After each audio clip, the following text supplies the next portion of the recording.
أعوذ بالله من الشيطان الرجيم. بسم الله الرحمن الرحيم. الحمد لله رب العالمين والعاقبة للمتقين ولا عدوان إلا على الظالمين، وأشهد أن لا إله إلا الله وحده لا شريك له، وأشهد أن محمدا صلى الله عليه وآله وسلم عبد الله ورسوله، أما بعد. We thank the Almighty Allah for giving us an opportunity to be here. We thank Him for His mercies that He's bestowed upon us.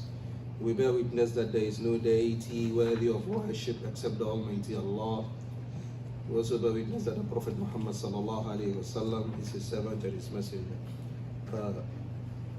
We are looking at a series concerning Salaat. And the last time we spoke about the kind of water to use for wudu. And then we said, generally speaking, any water that must be used for wudu must have these three qualities: that the taste, the smell, and then the color should be that of natural water. And sometimes you come across some natural water where you dig up a well, whereas sometimes the water is murky or the water is salty. So long as it is not through the activity of human being, then that water is considered a natural water that you can use for wudu. We made mention of the hadith of the Prophet Muhammad sallallahu alaihi wasallam, where some of the Sahaba asked him that, Ya Rasulullah, we are fishermen or we travel by boat. We have, small amount of water with us. If we use that water for ablution, we'll not have water to drink. Can we use the sea water for ablution? The Prophet Muhammad sallallahu alaihi wasallam said, yes, you can use the sea water for ablution, and that even the animals in the sea, when they die, there's no need for you to slaughter them. So fish, there's no need to go through the dhabiha. So there's nothing like dhabiha fish. And I did mention that I saw this somewhere where they said they serve halal fish. I was like, halal fish? No. Fish is halal. It doesn't matter who cooks it. It's halal. It's only ruminants, cow, sheep, goat, camels, that yes, it has to go through the dhabiha process. So just by the way, today we are going to look at the etiquettes for using the washroom. The etiquettes for using the washroom. This is very profound and very important, because even the Jews of Medina used to tease the Sahaba. That what kind of people are you? Muhammad teaches you everything. Even how to go to toilet, Muhammad teaches you. So this makes us understand that Islam is a very unique religion. Islam is a system that touches on every human activity. Even when you sneeze or when you cough, Islam has something to say about it. Well, every human activity, Islam has something to say about it. May Almighty Allah safeguard us. It is part of the etiquette of the Prophet Muhammad sallallahu alaihi wasallam. When he's going to use the washroom, he says a dua: Allahumma inni a'udhu bika min al-khubuth wal-khaba'ith. That, oh Allah, I seek refuge from you against the evil male genes and the evil female genes. It's very, very important. These genes are with us. When you read Surah Al-Jinn, وَأَنَّ مِنَّ الْمُسْلِمُونَ وَمِنَّ الْقَاسِطُونَ, that amongst the genes, there are good ones and there are evil ones. So it's very, very important that you have the adhkar from the Prophet Muhammad ﷺ to protect yourself from these beings. Not only when you are going to use the washroom, but through day-to-day activities. You know the hadith of Abu Hurairah radiallahu anhu, where the Prophet Muhammad ﷺ made him in charge of the zakat al-fitr. An old man came to steal some of the food, and Abu Hurairah grabbed him And the old man told him, Abu Huraira, you just just forgive me this time. Abu Huraira said, no, I'm going to send you to the Prophet Muhammad sallallahu alaihi wasallam. He said, no, you just let this one slide, let this pass. It's okay, no problem, because I have family and I need to feed them. So the following morning, Abu Huraira, he came to the Prophet Muhammad sallallahu alaihi wasallam. Before he even spoke, the Prophet Muhammad sallallahu alaihi wasallam said, Abu Huraira, what happened to your prisoner last night? He said, Ya Rasulullah, how did you know? He said, it's wahi. He said, Ya Rasulullah, he said he has family to feed, so I should let him go. And so I let him go. The Prophet Muhammad said, don't worry, Abu Huraira, he will come back today. He will come back. Abu Huraira said, since the Prophet Muhammad said he will come back, I was sure that there's no two ways he will be back. So I was just, waiting to pounce. And he came to and I pounced on him. And then he said, I have family. You let this one slide. He said, no, I'm going to send it to the Prophet Muhammad. He said, no, please forgive me. This time I won't be back again. The following morning, Abu Huraira went to the Prophet Muhammad and the Prophet, before he spoke, the Prophet said, "Didn't I tell you you come?" He said, "Yes, Ya Rasulullah." He came. He said, "Don't worry, you will come back today too." Abu Huraira said, "I was dead sure the Prophet Muhammad said he will come. He's going to come." So I pounced on him the third time and I grabbed him, and he said, "Forgive me, I have a family." He said, "No, this is the third one, and I'm going to send you to the Prophet Muhammad." He said, "Okay, wait, Abu Huraira, let's negotiate. Let's have a negotiation." He said, what do you have on the table? He said, "Abu Huraira, I'm going to teach you the greatest verse in the Quran. And if you read that verse, no harm is going to befall you.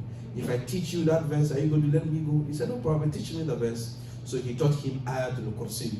Allahu la ilaha illa wal hayyul qayyum to the end. The following morning, Abu Huraira met the Prophet Muhammad. The Prophet said, "Told you he will come." He said, "Yes, Ya Rasulullah." He was there, and the Prophet Muhammad and Abu Huraira, and the Prophet asked him, "Abu Huraira, do you know who he is?" He said, "Ya Rasulullah, I don't know him." The Prophet Muhammad said, "What happened?" He said he's going to teach me, the greatest surah in the Quran, or the greatest verse in the Quran. If I read it constantly, no harm is going to befall me. And he taught me Ayatul Kursi. The Prophet Muhammad said, "Sadaqaka wa huwa kadhub." He said, "What he told you is true, but he is a liar. It is Shaitan who has come." So we learn from this hadith that Ayatul Kursi is a very, very, very powerful verse in the Quran. That is why it's part of the Sunnah of the Prophet Muhammad sallallahu alaihi wasallam. After every Salaat al-Maktuba, he reads Ayatul Kursi. After Salah, don't just get up and leave. Don't run away. Sit down and have your adhkar. Subhanallah, alhamdulillah, subhanallah, subhanallah, subhanallah. And take your time in doing it. It is not just lip service. It is not just routine. There is benefit to it. And most people think, or some people, I can't say most people, I don't know. Some people think that, it's just routine.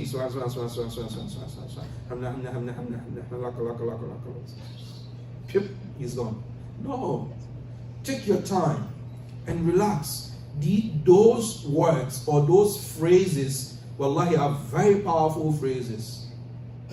Very, very powerful. Ayatul Kursi is powerful. After Salah, take your time and read it. So in a nutshell, what we're saying is that there are beings that are surrounding us, that we don't see them, that might cause us harm. So Islam teaches us etiquettes in how to deal about these things. And don't forget, Islam is both a physical and a spiritual religion. It doesn't deal with only physicalities, it doesn't deal with only spiritualities, it's a blend of the two. And some people, they say, "Oh, what you can't see doesn't exist." No. The 5 senses of human beings are limited. The light spectrum. Those of you in college and high school, the light spectrum. There is infrared and then there is ultraviolet rays. You can't see them with your naked eyes. The fact that you don't see them doesn't mean that they don't exist. They exist. Can you see germs? You can't see germs, but they exist. So the fact that you can't see something doesn't mean that those things do not exist. The jinns are real. A whole verse has been revealed in a whole surah, a whole chapter has been revealed in the Quran, Surah Al-Jinn, where when you read, you have that information. So when you're going into the washroom, there's an etiquette. You recite the dua, and it's very, very, very important. In the washroom too, it is not a place for talking. Some people go to washroom, they even sing. No, it is not part of the etiquette of the Muslim. It's a place where you keep quiet. It's a place where you are silent. It's a place where what happens there, you need to thank the Almighty Allah. You see, you eat, and then the body digests whatever you've eaten. And then now you need to, excrete the poisonous aspect of it. Well, it's a mercy from the Almighty Allah. The Almighty Allah gave us different holes in the body. We have 2 here, right? Count with me. You have 2 here, right? You have 2 here, that's 4. You have 1 here, that's 5. You have 2 here, that's 7. You have 2 down there, that's 9. And these different holes have a purpose. And it's a ni'mah from the Almighty Allah. Imagine that you don't have the 2 that are down there. And then you go and eat all this pizza, you take all this junk food, these burgers and stuff like that. And then now you're full and then your stomach is and you can't let them out. What's going to happen? It's funny, but then, wallahi, there's a lot of, lessons we can pick from there. So using the washroom is not a place where you go and play. No. You go there, you concentrate on doing what you must do there, then you come out. Some people say when you go there, just get a book. It's very beautiful, you can read. No, that's not a place for reading.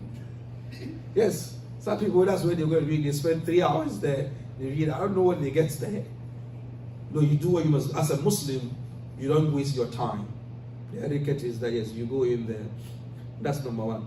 The other part is that you use your left hand in cleaning whatever dirt that is there. So if you need to wash yourself, you need to use, the right hand to pour the water and then the left hand to wash the place. That's our etiquette. Maybe you are a left-handed person. That's not evil. That's not bad. No.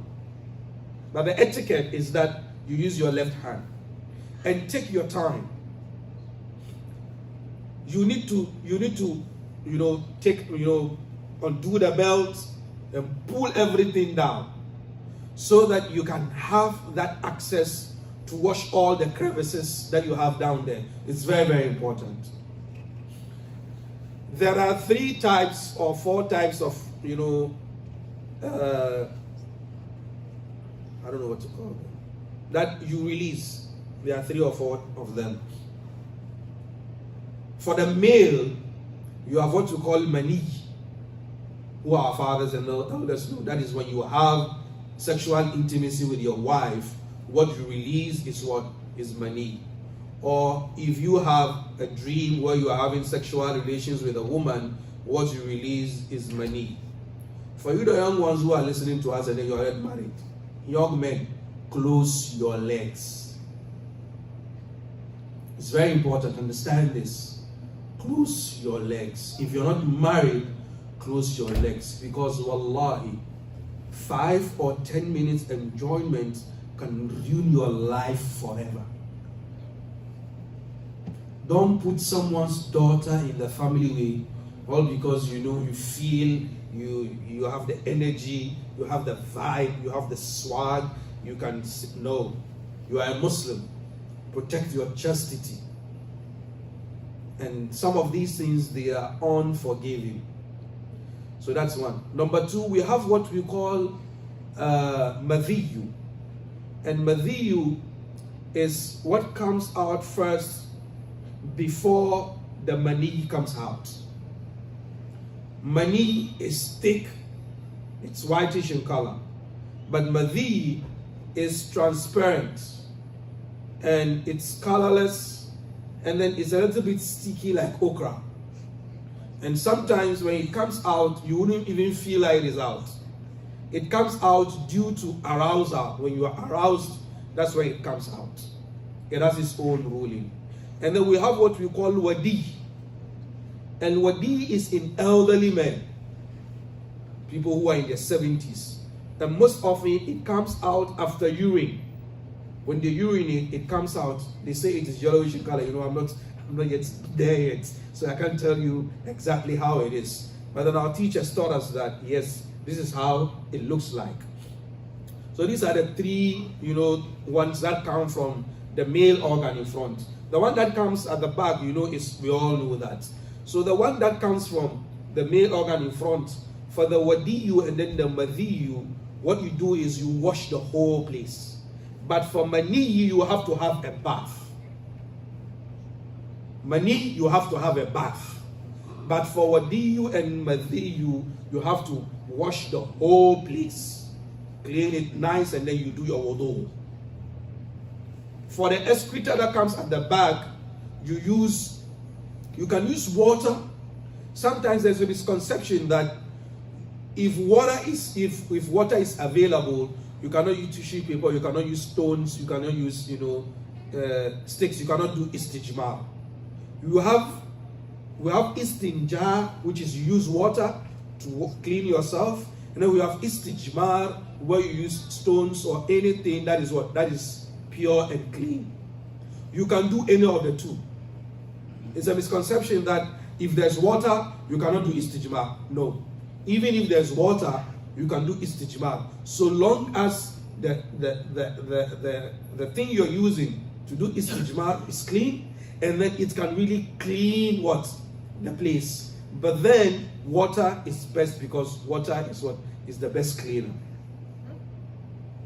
The second or the other aspect that we're going to speak about is that you don't use your left hand to touch you don't use your right hand to touch yourself in the cleaning process. So you still use the left hand to clean. It's part of the etiquettes of the deen. It's not as if you use the right hand, it is haram, you've committed a sin. No, it's part of our etiquettes as Muslims in the deen.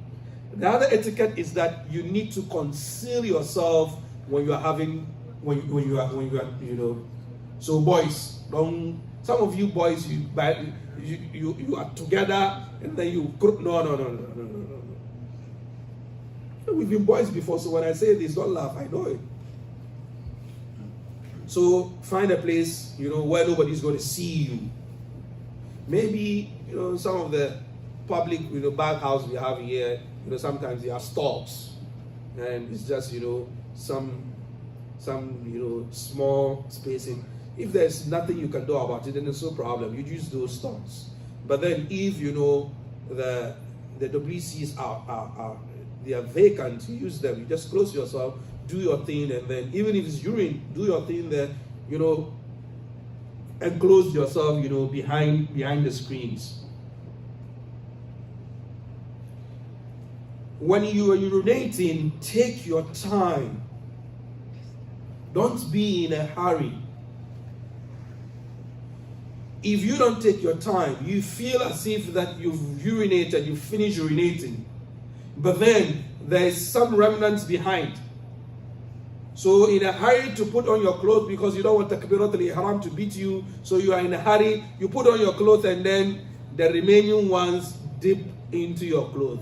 So you go home, you undress, you pick up your undies and then, how? Yes, that's what it is.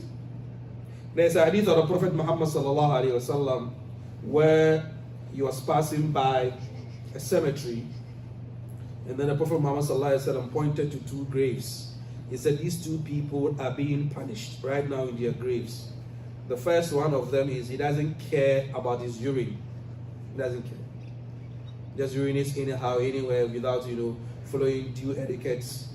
And the other person is a gossip. They are being punished. So the Prophet Muhammad sallallahu alaihi wasallam broke a branch of the tree and then broke it into two, and then put one on top of this grave and then put the other one on the grave. And they asked him, why did you do that? He said, I hope that so long as these three branches remain fresh, their punishment will be eased upon them. This is one of the khususiyat, or one of the peculiarities or specialities of the Prophet Muhammad sallallahu alaihi wasallam. Today, me, I cannot just get up and go to a graveyard and then break a branch and then put it onto the graves and say, no, because the Prophet Muhammad sallallahu alaihi wasallam said this. No, there are some things, they are specially for the Prophet Muhammad sallallahu alaihi wasallam.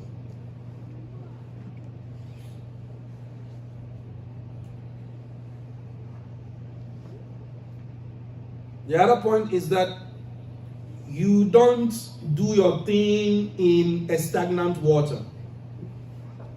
Maybe there's a creek around or there's a stream around. No. Don't do it into it. Don't say the water is going to wash it away. No. If you can dig just a small hole and do your thing there and cover it. But to do it into the water, no. The Prophet Muhammad taught us environmental law 1,400 years ago. And this is what people are saying. And it's all about environment. Protect the environment. The Prophet Muhammad taught us about how to protect the environment 1,400 years ago. I think last month I was in North Carolina, Duke University, for a fellowship on religion and the environment. And I spoke about this, and I think a 72-year-old woman who is a pastor, a white lady, I think she's one of the lecturers there. She was like, wow, you have this in your religion? I said, yes. I've never heard of it before. So of course, you hear different things about my religion. You don't hear the right stuff. So you don't do that. And then when you are doing it too, you don't face the Qibla or you don't give the Qibla your back. So how our washrooms are situated is perfectly right. So for example, this is the Qibla right behind me. So when you are doing your thing, you don't face the Qibla. Or you don't give the Qibla your back. So in any way, whether your face or your back, should you face the Qibla, so you look this way, excuse me, or that way.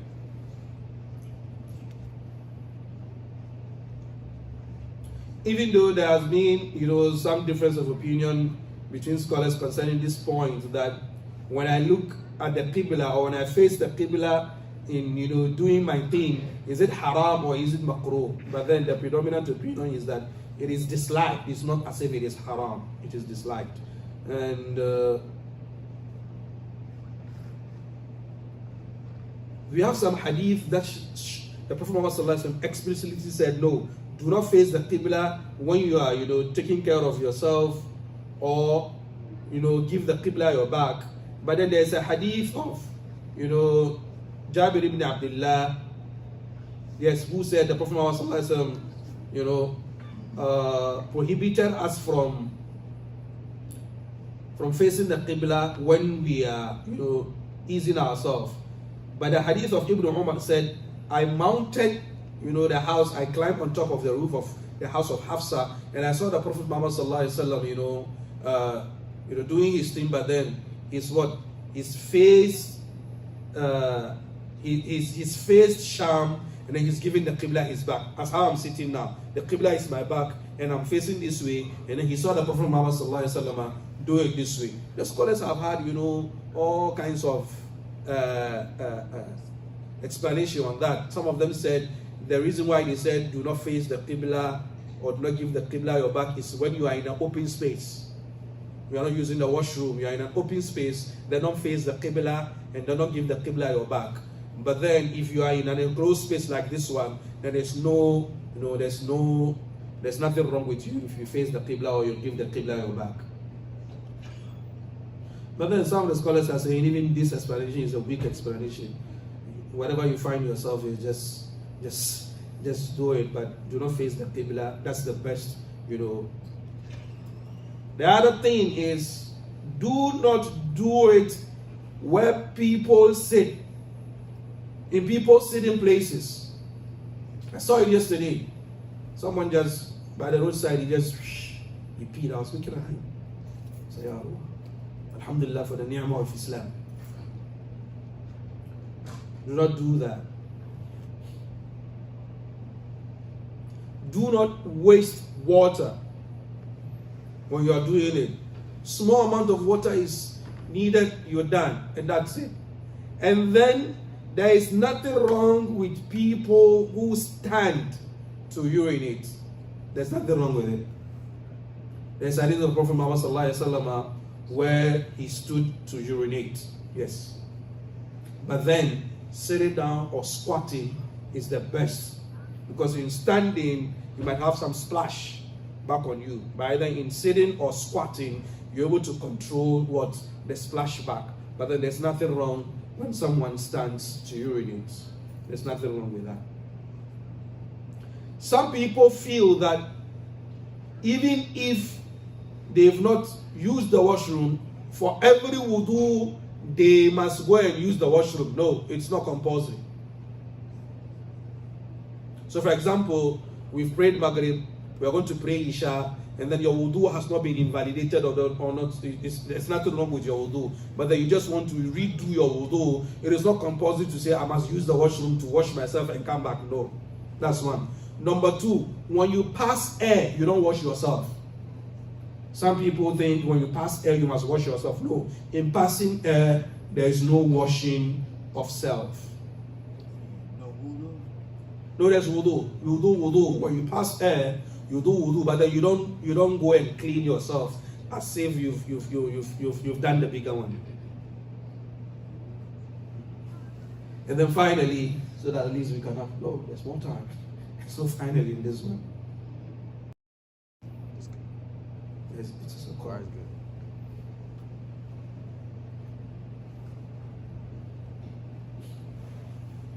Now, how do we clean ourselves? As we said earlier on, if it is madhiyu or wadiyu that we said you need to do wudu, you need to clean the whole area with water. Clean the whole area. But if it is urine, you don't need to clean the whole area. The tip is always is enough. But if it is madhiyu and wadiyu, you need to clean everybody who is there. Clean everybody who is there. Wash with water. And then the other one too, which is coming from the back, you clean it. You make sure you clean it. If you can use a tissue paper first, to take it out, clean first. And if the tissue paper is enough, then fine. But if you have water, ni'ma ala ni'ma, nur ala nur, you use the water to clean yourself. And then that's it. But if it is mani that comes, then you need to have a bath, a ghusl. Ghusl is something which is pretty much straightforward, and all of us here know how to do it. But just as a reminder, you perform your wudu 1-1, that before you make sure you clean, whatever mani that has, touched you, you clean it off yourself, wash the whole place, and then now you come and do wudu 1-1, and then you leave the legs, don't wash the legs, and then you come and wash the head thoroughly. For the sisters, if you are doing ghusl because of janaba, because of intimacy with your husband, then there's no need for you to undo the braids if you have any braids on your head. But then if it is through menses, so you see your monthly visitor, and then the monthly visitor is away, then you are now coming to clean yourself. If you have braids, you need to unbraid them. You unbraid them. And then you wash the head. So if you've grown your hair, you wash your hair in a way that water will touch your scalp. And then there's nothing wrong with you having the bath even with soap. There's nothing wrong with that. So if you have body wash, you can use the body wash with the niyyah of what? Doing the bath in a way that the bath is what is described. So you wash the head, beard, ajbah, you wash your beard very well, you put the soap in there, and then you rinse it, wash the beard very well. Now you come and wash the right part of the body, front and back. You wash the left part of the body, front and back. You wash the right, lower part of the body, front and back, and then you wash the left body side, front and back, and then you are done. Some of the scholars, contemporary scholars, are of the opinion that if you have a shower, you open it, you just go under the shower, and then you just make sure you drench the whole body in water. And then that's it. You're finished with what? You're finished with ghusl.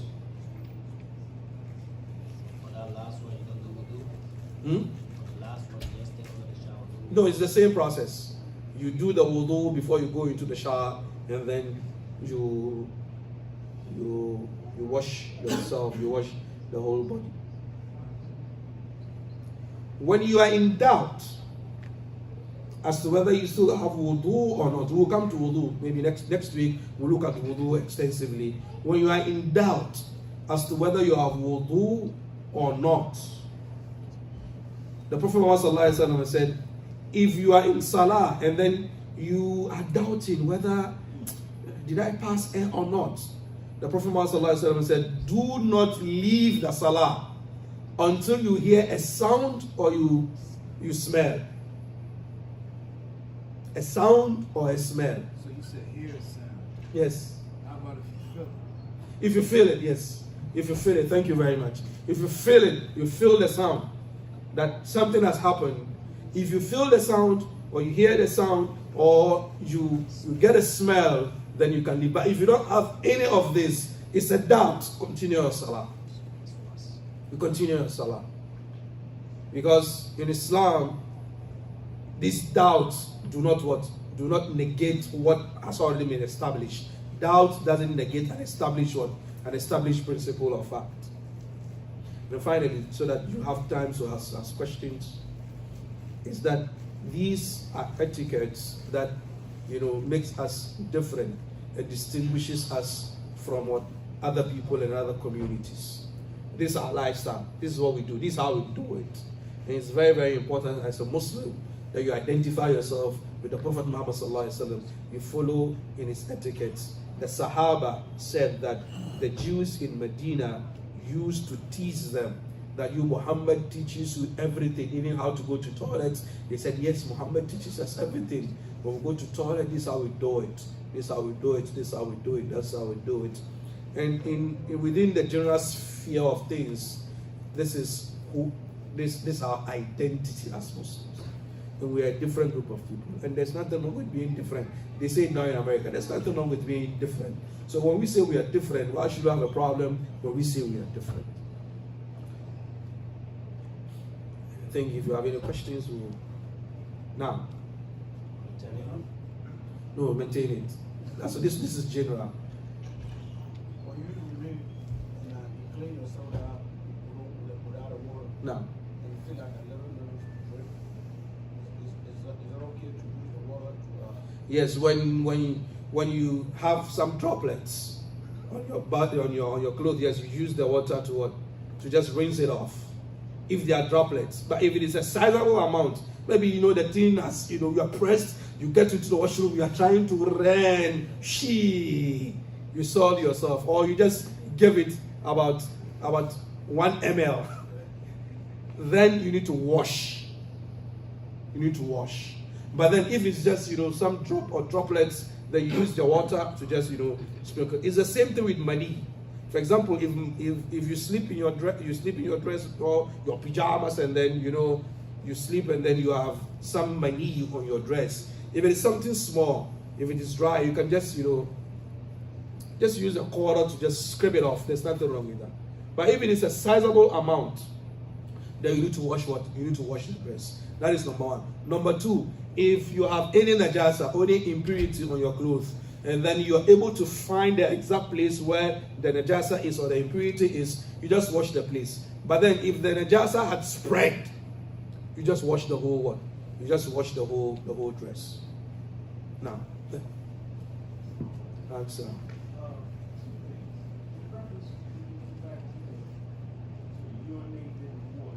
Now.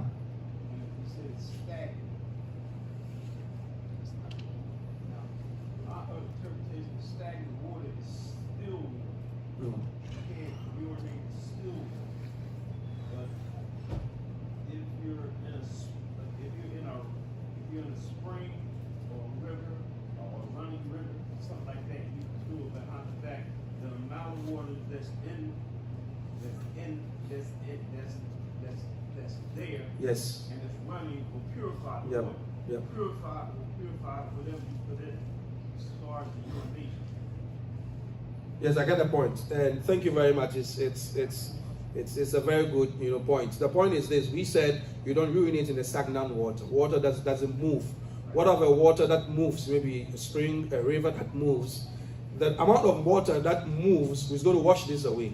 And this brings us to the point where, for example, if you have a water collected in a container and then some impurity enters into it, how do you deal with that water? Some of the scholars are saying that, and it takes us back to the qualities of water. So for example, you have a container with water and then something enters into it. If that thing doesn't drastically change the three qualities that we spoke of, that the taste, the smell, or the color, is changed drastically by these three things, that water is what? That water is still clean for ablution. So going back to my uncle's point is that if you urinate in the flowing water, because of the huge amount of water that is passing, it doesn't have any negative effect on that. But if it is a stagnant water where it doesn't move, then the hadith is very clear. Al-ma'ur rakid, a water that is stagnant, water that is not, that doesn't move, and it might be a source of water, source of drinking water for some people, source of water for their house chores, and then you go and poo in there or you pee in there. You're gonna pollute people's sources of water. But then if the water is a huge river that is moving, maybe the Delaware River is moving, and there's nothing wrong with that. But then in the etiquettes of the deen to you don't expose yourself out there by the banks of the Delaware River, and then you do something there. But there's nothing wrong with that in terms of the Sharia, but it's not part of our etiquette. Now, Also, when you're in prayer, stand, you mentioned two things, then you said a third thing. And as long as you stand in your prayer and you don't smell it or feel it, no, you don't need to pray. Then you said something about if you feel it. no. Right? But at the same time, what I've read and what I've learned about that is that if you feel something, if you feel it, you understand, you still stand in prayer, because that might be the shared team. No. His name is Kazaa.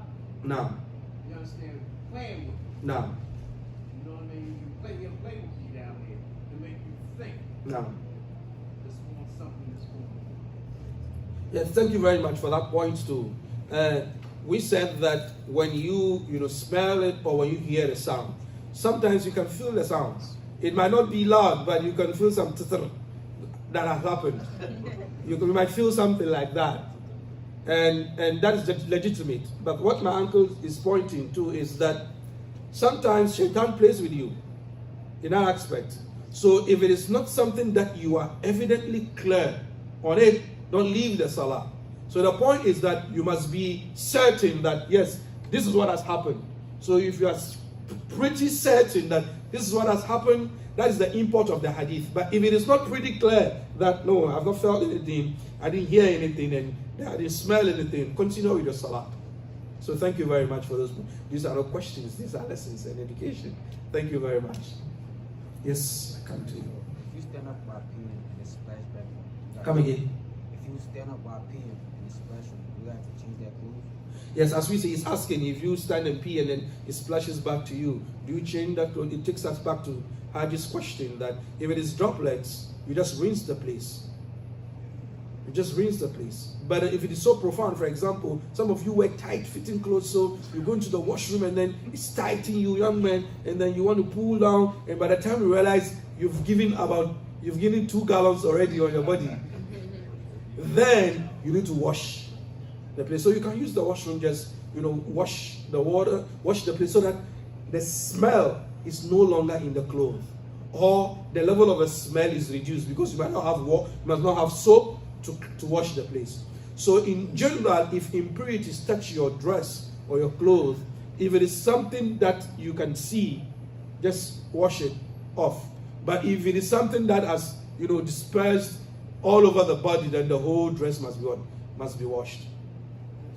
Now, I mean, the safe thing is to sit down, right? That's the etiquette. yeah, so sit down. That's it.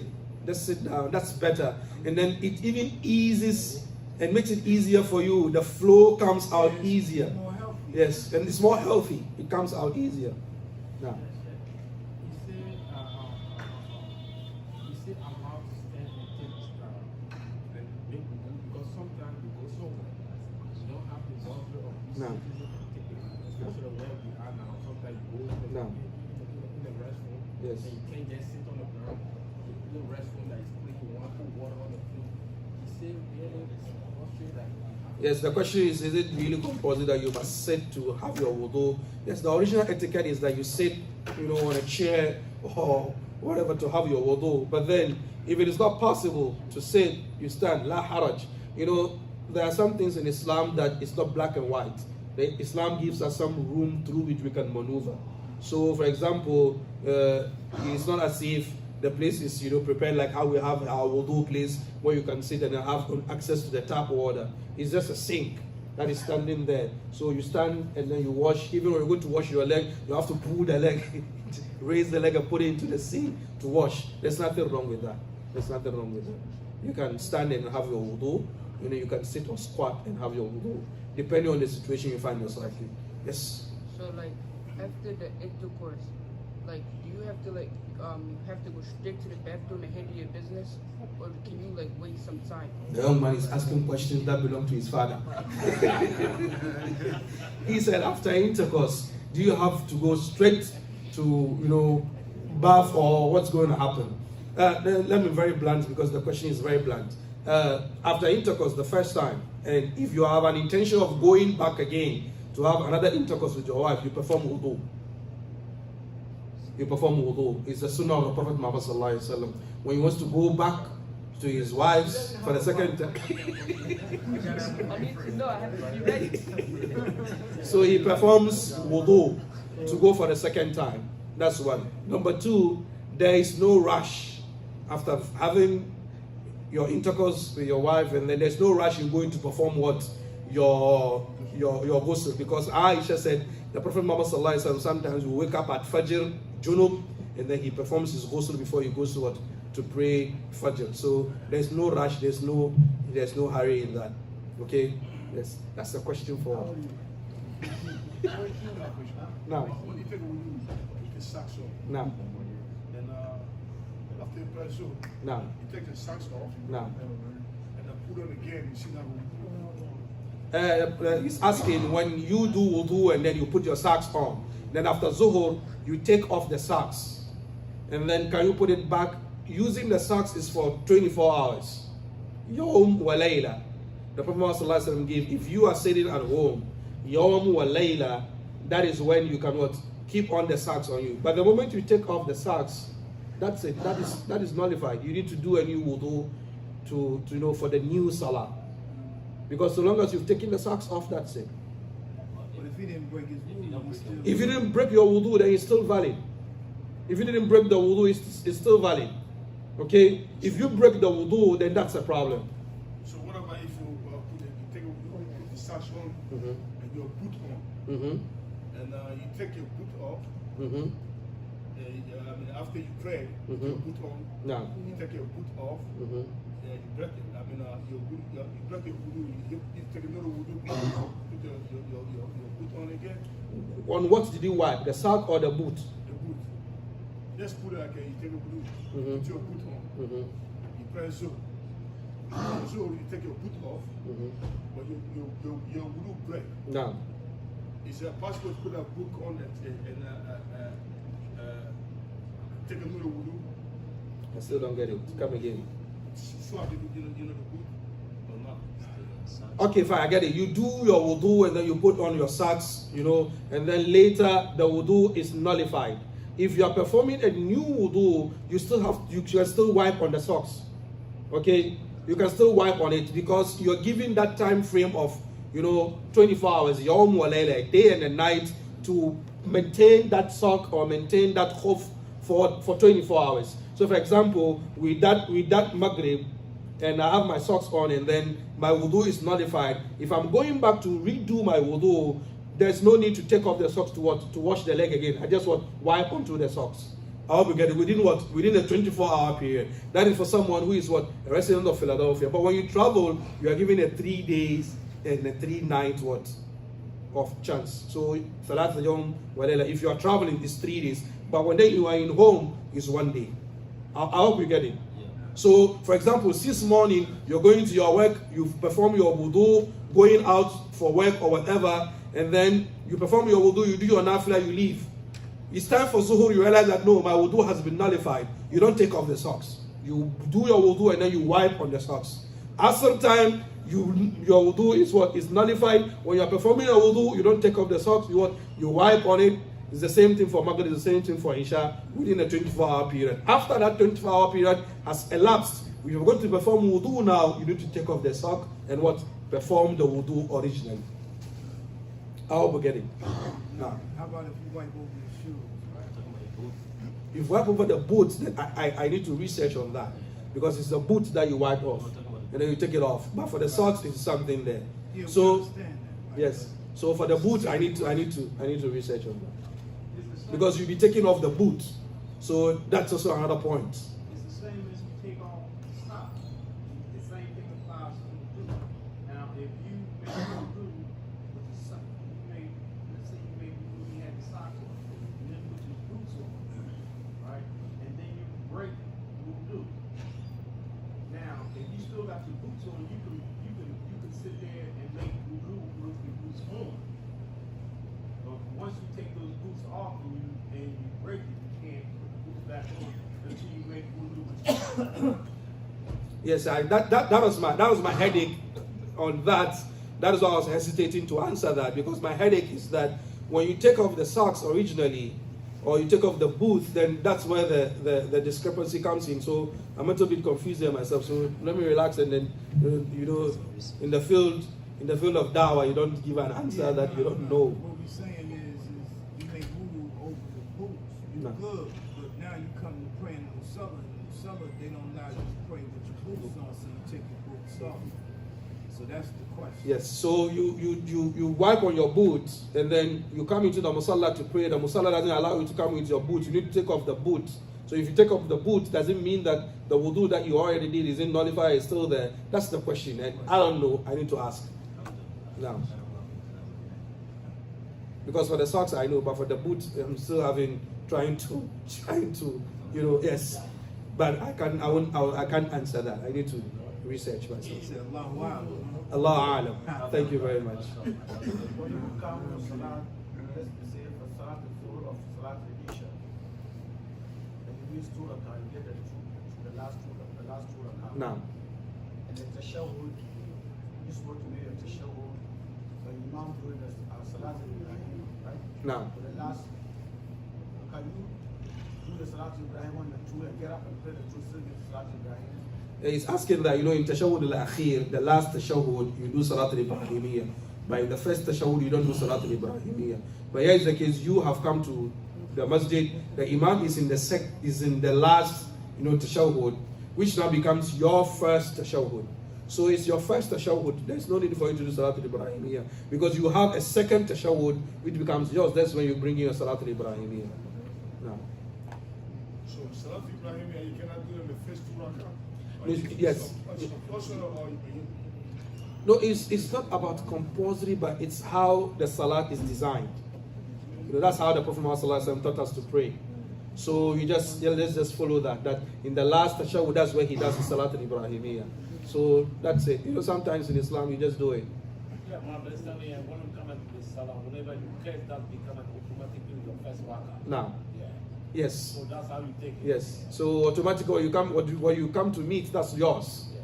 Now, If you actually, let's say if you making a mother and you miss your Salat Ibrahim the second, now, and you remember your third rakah, now. you still make it and it's valid. Am I correct? Yes. So for example, you come to Maghrib and then the Imam is in the last rak'ah or how? I don't get it. No. What I'm saying is, you actually praying by yourself, Okay. and you forget to make your Salat Ibrahim No. in your second rakah. Now, But you remember your third rakah, and you say it then. Your Salat is still valid.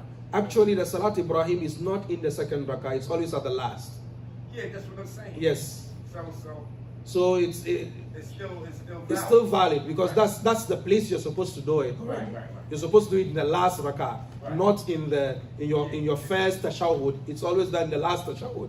So it's there's nothing wrong actually with that salah. Yes.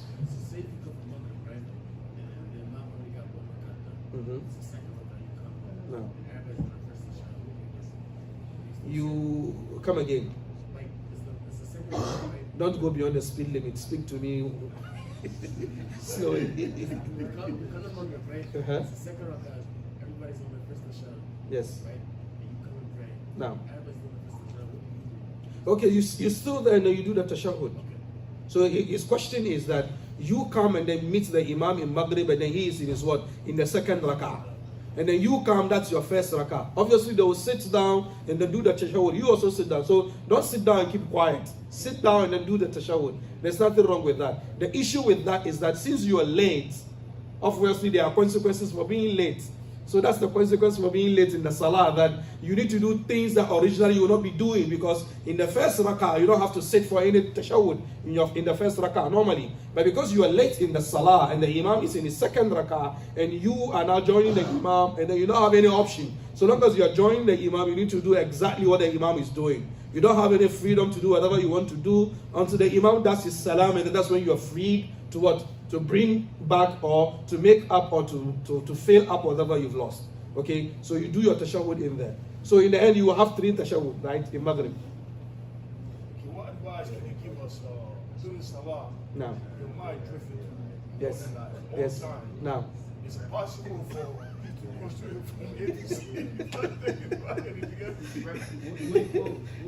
he's asking a question that what advice can we give to brothers that you are in salah and bills are popping in your head, maybe you have some your spouse is giving you some issues there, and then you have a parking ticket that you need to go and you do Allahu Akbar, and then you start remembering all those, by the time you realize Imam knows is Allahu Akbar ruku, and then you're confused.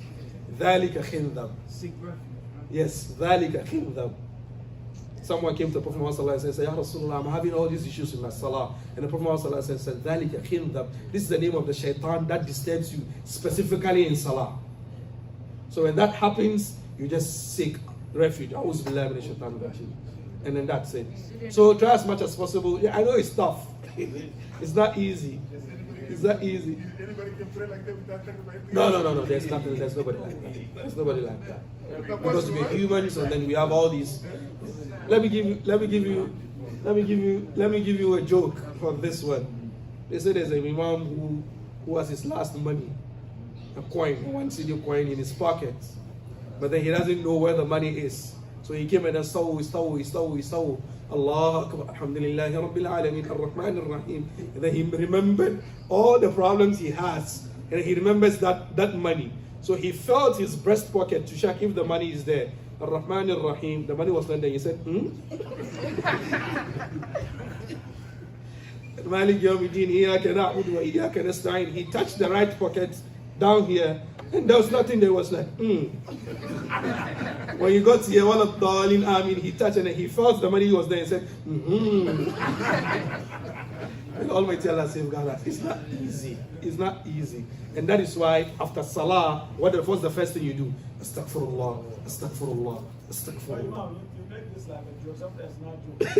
No, somebody give somebody money before that day, put it in his pocket. You don't know if you live in his car, stop praying. It's not joke. So right after Salah, you do istighfar, astaghfirullah, astaghfirullah, astaghfirullah.